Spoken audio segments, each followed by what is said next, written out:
Hello, അസ്സലാമലൈക്കും, നമസ്കാരം. നൂറാസ് വേൾഡിലേക്ക് എല്ലാവർക്കും സ്വാഗതം.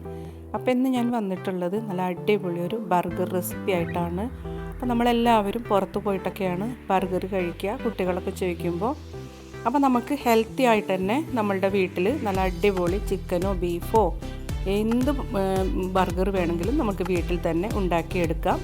അപ്പോൾ ആ ഒരു വീഡിയോ ആണ് കാണിക്കുന്നത്. അപ്പോൾ എല്ലാവർക്കും ഇത് യൂസ്ഫുൾ ആയിരിക്കും.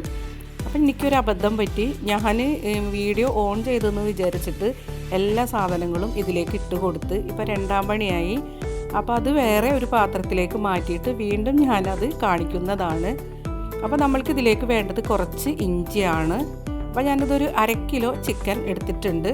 അപ്പോൾ അതിലേക്ക് ഒരു 3 കഷ്ണം ഇഞ്ചി, ഒരു 4 കഷ്ണം വെളുത്തുള്ളി, പിന്നെ ഒരു വലിയ സവാള ഞാനിതിലേക്ക് കൂട്ടിയിട്ടുണ്ട്. അപ്പോൾ വൈറ്റ് സവാള ആയാലും നല്ലതാണ്, ഇതിൽ ടേസ്റ്റ് കൂടും. അപ്പോൾ നമ്മളിപ്പോൾ സാദാ ഉള്ള കാരണം ആ ഒരു സാദാ സവാളയാണ് ഞാനിട്ട് കൊടുത്തിട്ടുള്ളത്. ഇനി നമ്മൾക്ക് വേണ്ടത് കുറച്ച് മല്ലിയിലയാണ്. അപ്പോൾ മല്ലിയില ഇട്ട് കൊടുത്തിട്ടുണ്ട്. പിന്നെ നമ്മൾക്ക് വേണ്ടത് ഇതിന് മെയിനായിട്ട് ഏറ്റവും അത്യാവശ്യമുള്ളത് ചില്ലി ഫ്ലേക്സ് ആണ്. അപ്പോൾ ചില്ലി ഫ്ലേക്സ് കൂടി ഇട്ട് കൊടുത്തിട്ടുണ്ട്. പിന്നെ ഞാനിതിലേക്ക് 1 ടേബിൾ സ്പൂൺ സോയാ സോസ് ഒഴിച്ച് കൊടുക്കുന്നുണ്ട്. പിന്നെ എൻ്റെ കയ്യിൽ ഗ്രീൻ ചില്ലി സോസ് ഇരിക്കുന്നുണ്ട്. അപ്പോൾ ഞാൻ അതിൽ നിന്ന് 1 ടേബിൾ സ്പൂൺ ഒഴിച്ച് കൊടുക്കുന്നുണ്ട്. അത് ഓപ്ഷനിലാണ്, നമ്മൾക്ക് ആവശ്യമുണ്ടെങ്കിൽ മാത്രം ഒഴിച്ച് കൊടുത്താൽ മതി. പക്ഷേ ഇതിലേക്ക് ഒഴിച്ചു കൂടാനാവാത്ത ഒന്നാണ് ചില്ലി ഫ്ലേക്സ്. അത് മസ്റ്റായിട്ട് നമ്മൾ ഇട്ട് കൊടുക്കണം. പിന്നെ ആവശ്യത്തിനുള്ള കുറച്ച് ഉപ്പ് കൂടെ ചേർത്തിട്ട് ഞാനിതൊന്ന് ക്രഷ് ചെയ്തെടുക്കുന്നുണ്ട്. അപ്പോൾ ആ ഒരു മഞ്ഞ ബട്ടൺ 2 പ്രാവശ്യം ഒന്ന് അമർത്തി കൊടുത്തിട്ടാണ് ഇത് ഞാൻ ഇതേപോലെ ഒന്ന് ക്രഷ് ചെയ്തെടുത്തത്. അപ്പോൾ നമ്മൾക്ക് ഇതിലേക്ക് ഇതേ ഒരു അരവിലാണ് കിട്ടേണ്ടത്. ഇനി നമ്മൾക്ക് ഇതിലേക്ക് ചിക്കൻ്റെ പീസ് കൂടെ ഇട്ട് കൊടുത്തിട്ട് നമുക്ക് അരച്ചെടുക്കേണ്ടതാണ്. അപ്പോൾ ചിക്കനൊക്കെ നന്നായി കഴുകി കുറേ നേരം ഞാനിത് വെള്ളം വാറ്റാൻ വെച്ചിട്ടുണ്ടായിരുന്നു. അപ്പോൾ വെള്ളമൊന്നും ഇതിൽ തീരെ പാടില്ല. നന്നായിട്ട് നമ്മൾ വെള്ളം വാറ്റിയതിന് ശേഷം മാത്രം നമ്മളിത് അരച്ചെടുക്കുക. അപ്പോൾ ഇതേപോലെ തന്നെ നമ്മൾ ഒരുപാട് അരച്ചെടുക്കാൻ പാടില്ല. ഇതേപോലെ ആ മഞ്ഞ ബട്ടൺ ഒന്ന് അമർത്തി കൊടുത്ത് ക്രഷ് ചെയ്തെടുക്കണം. ഇനി നമ്മൾക്ക് അതിൽ ലാസ്റ്റ് പീസുകളൊക്കെ ഉണ്ടെങ്കിൽ ഒന്നുകൂടി നമ്മൾക്ക് അതെടുത്തിട്ട് ക്രഷ് ചെയ്ത് കൊടുത്താൽ മതി. അപ്പോൾ ഇതിലും കുറച്ച് പീസുകളൊക്കെ എടുക്കുന്നുണ്ട്. അപ്പോൾ അത് ഞാൻ വേറൊരു പാത്രത്തിലേക്ക് മാറ്റിയതിന് ശേഷം ഒന്നുകൂടെ അത് എടുത്തിട്ട് ക്രഷ് ചെയ്ത് കൊടുക്കുന്നുണ്ട്. അപ്പോൾ ഇതേ ഒരു ഇതിലാണ് നമ്മളിത് ക്രഷ് ചെയ്തെടുക്കേണ്ടത്. ഒരുപാട് അരഞ്ഞു പോയി കഴിഞ്ഞാൽ നമ്മളുടെ ഈ ഒരു ബർഗറിന് ടേസ്റ്റ് ഉണ്ടാവില്ല. അപ്പോൾ ഇതേപോലെ നമ്മൾ അരച്ചെടുക്കണം. അതിലുള്ള പീസുകളൊക്കെ നമ്മൾക്ക് മാറ്റി ഒന്നുകൂടെ നമ്മൾക്ക് അരച്ചെടുക്കാം.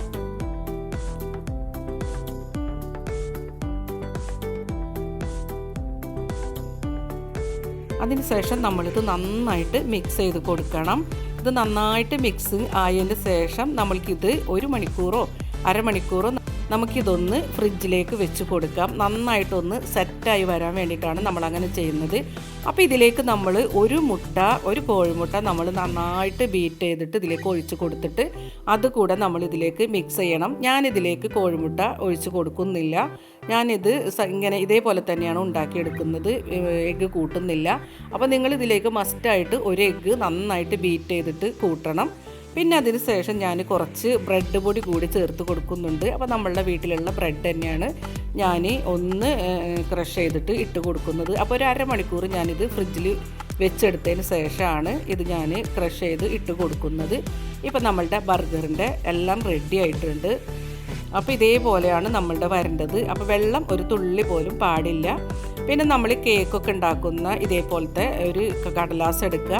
അതിലേക്ക് നമ്മൾക്ക് എടുത്ത് വെക്കാനായിട്ട് ഫ്രീസറിൽ നമ്മൾ വെക്കുകയാണെങ്കിൽ ഇതേപോലെ ഒരു പേപ്പറിലേക്ക് വെച്ചിട്ട് അത് മടക്കി നമ്മൾക്ക് ഫ്രീസറിലേക്ക് വെച്ച് കൊടുക്കാം. എപ്പോൾ ആവശ്യം വരുമ്പോഴും നമ്മൾക്ക് ഇതേപോലെ എടുത്ത് ഉപയോഗിക്കാനായിട്ട്. അപ്പോൾ ഇത് നമ്മൾ ഇതേപോലെ ആക്കിയെടുക്കുമ്പോൾ ഇത്തിരി കട്ടിയിലായിട്ട് വേണം നമ്മൾ ഉണ്ടാക്കിയെടുക്കാനായിട്ട്. ഇത്തിരി കട്ടി ഉണ്ടായാലേ നമ്മൾക്ക് ഇത് ഉണ്ടാക്കിയെടുക്കുമ്പോൾ നല്ല ഒരു കടിക്കുമ്പോഴൊക്കെ നല്ല ടേസ്റ്റ് കിട്ടുള്ളൂ. അതും തന്നെയല്ല, ഇത് ബർഗർ എന്ന് പറയുമ്പോൾ കുറച്ച് കട്ടി വേണം. അപ്പോൾ ഇതേപോലെ നമ്മൾക്ക് മടക്കി നമ്മൾക്ക് ഫ്രീസറിലേക്ക് വെച്ച് കൊടുക്കാം. എപ്പോൾ ആവശ്യം വരുമ്പോഴും നമ്മൾക്ക് എടുത്തിട്ട് ഫ്രൈ ചെയ്യാം. അപ്പോൾ ഇതേപോലെയാണ് നമ്മൾ എടുത്ത് വെക്കേണ്ടത്. ഇനി ഞാനിതൊരു ബ്രെഡ് ക്രംസ് ഒന്ന് മുക്കിയെടുക്കുന്നുണ്ട്. അപ്പോൾ ഇതേപോലെ മുക്കിയെടുക്കേണ്ടവർക്ക് അങ്ങനെ എടുക്കാം. അരിപ്പൊടിയും അതേപോലെ കുറച്ച് മുളക് പൊടിയൊക്കെ ഇട്ടിട്ട് അതിലേക്ക് മുക്കിയെടുക്കേണ്ടവർക്ക് അതുപോലെ ചെയ്യാം. അതെല്ലാം നമ്മൾക്ക് മൈദ മാവിൽ കുറച്ച് മുക്കിയിട്ട് ഇതേപോലെ ബ്രെഡ് ക്രംസിൽ മുക്കിയെടുക്കുകയാണെങ്കിൽ അങ്ങനെയും ചെയ്യാം. ഏത് ചെയ്താലും ഈ ഒരു ബർഗറിന് നല്ല ടേസ്റ്റാണ്.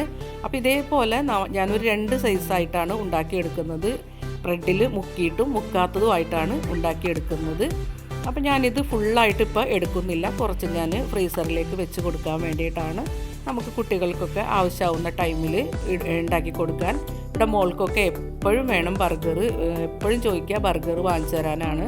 അപ്പോൾ ഇതേപോലെ നമ്മൾ ഉണ്ടാക്കി വെക്കുകയാണെങ്കിൽ നമ്മളുടെ മക്കൾക്ക് ഹെൽത്തി ആയിട്ട് തന്നെ നമ്മളുടെ വീട്ടിലുള്ള ബർഗർ കൊടുക്കാം. ഒരുപാട് സാധനങ്ങളൊന്നും നമ്മൾ ഇതിലേക്ക് കെമിക്കലൊന്നും ചേർക്കുന്നില്ല.